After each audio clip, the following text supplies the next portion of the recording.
કેમ છો બધા મજામાં? તો આજે આપણે બ્લોગ બનાવવાનો છે પહેલો દિવસ, અને આજે આપણે આ વરસાદનો બ્લોગ ઉતારવાનો છે. કેમ લાગે આપણને? જે બ્લોગમાં બોલતા તો નહીં ફાવે, આપણે બ્લોગમાં વિડીયો બ્લોગ બનાવવાનું છે, કન્ટિન્યુ ચાલુ કરવાનું છે. ચેલેન્જ લેવાનો છે આપણે, પણ ચેલેન્જ લેવાની જે થોડીક વાર છે. કેમ કે આપણે થોડુંક કન્ટેન્ટ બનાવી નાખીએ, પછી આપણને થોડુંક બોલતા આવડી જાય, પછી આપણે થોડાક ચેલેન્જ લેશું.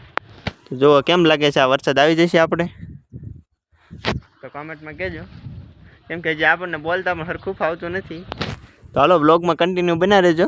તો વરસાદ આવશે તો તમને બતાવી, અને નહીં આવે તો પણ તમને બતાવીશ. તો કન્ટિન્યુ બના રહેજો. જો કે એટલો વરસાદ અંધારેલો છે. આગળ બગદાણા એમાં તો વરસાદ ચાલુ છે. આગળ બગદાણા બાજુથી આવ્યા છે, એટલે એ બાજુ થોડોક વરસાદ હતો. હજી આપણે અહીં પોગ્યો નથી, કેમ કે જો હજી આપણે અહીંયા સાંટા પણ નથી આવ્યા. આમાં આપણે હજી વાવવાનું છે, સિંગને વાવવાનું છે આપણે કંઈ વરસાદ આવતો નથી. હવે જો કંઈક આવું માથે સીડ્યું છે. એ જો આ સાઈડ તો હજી કાંઈ વરસાદ અંધારેલો જરાક પણ નથી, એટલે હજી આમાં નક્કી ન કહેવાય. એ આવો તો વરસાદ 2-3 વખત અંધારીને વહી ગયો છે. તો શું ખબર આવી જાય તો. હવે પવન પણ એ બાજુનો થઈ ગયો છે, અને ટાઢો પવન આવે છે. હવે જો વરસાદ આવી જાય તો કે બૈતરાની તો આપણે વાવી દઈએ, બીજું તો શું. તો ચાલો કન્ટિન્યુ બ્લોગમાં બનાવી રહેજો. આ બ્લોગ આપણને બોલતા જો ફાવતું નથી, તો કેવો લાગે અને કેવો નહીં કમેન્ટમાં કહેજો. તો હાલો કન્ટિન્યુ બ્લોગમાં બનાવી રહ્યો.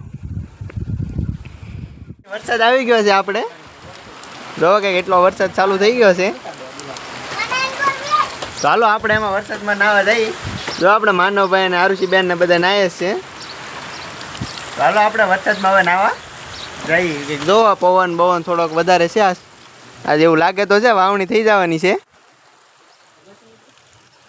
ચાલો તો આપણે નાહવા વૈયા જઈએ. ચાલો જો ફાઇનલી વરસાદ આવી ગયો છે, અને આપણે બધા નાહી છીએ. જો કે એટલો વરસાદ આવી ગયો છે, આમાં લાગે તો છે વાવણી થઈ જાય. જો કે કેટલો આવે છે વરસાદ. વરસાદના કારણે થોડુંક રિસર્ચમાં થોડુંક કેવરાવ છે.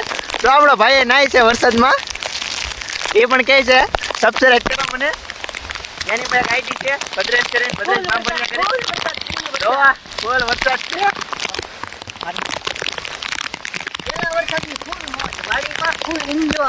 ફાઇનલી આપણે જો નાઈ ધોઈને થઈ ગયા રેડી. એક જો એટલો વરસાદ આવ્યો છે. તો ઘડીક નો રહ્યો, નગર ખેતર બહાર નીકળી જાત. પણ હજી મને લાગતું વાવણી થાય એમ. હવે કોને ખબર વાવણીને, તો હજી મને એવું લાગે છે વાર તો લાગી જશે. કેમ કે તો હજી એટલો વરસાદ જ આવ્યો છે. ચાલો બહાર જઈને તમને બહારનું વાતાવરણ બતાવું. તો કંઈક આપણો ભાઈ તો નાય છે. એક તો એટલો વરસાદ આવ્યો છે, આપણે છત્રી લઈ લીધી આપણે, કેમ કે નાઈ નાખા જઈએ કે નહીં. એટલે જો એટલો વરસાદ આવ્યો, થોડોક વધારે આવ્યો હોત તો અમારે વાવણી થઈ જાય. તો કંઈક એટલો વરસાદ આવેલો છે. હજી એમ તો આવે છે, પણ લાગતું નથી કે વાવણી થાય એમ. આપણો પહેલો વ્લોગ છે, આપણને આમાં બોલતા થોડુંક ઓછું ફાવશે. તો વ્લોગ કેવો લાગે કેવો નહીં કમેન્ટમાં કહેજો. આપણે આગળ બ્લોગ બનાવવો જોઈએ ન બનાવવો જોઈએ એમ કહેજો કમેન્ટમાં. કેવો લાગે કેવો નહીં બ્લોગ કહેજો.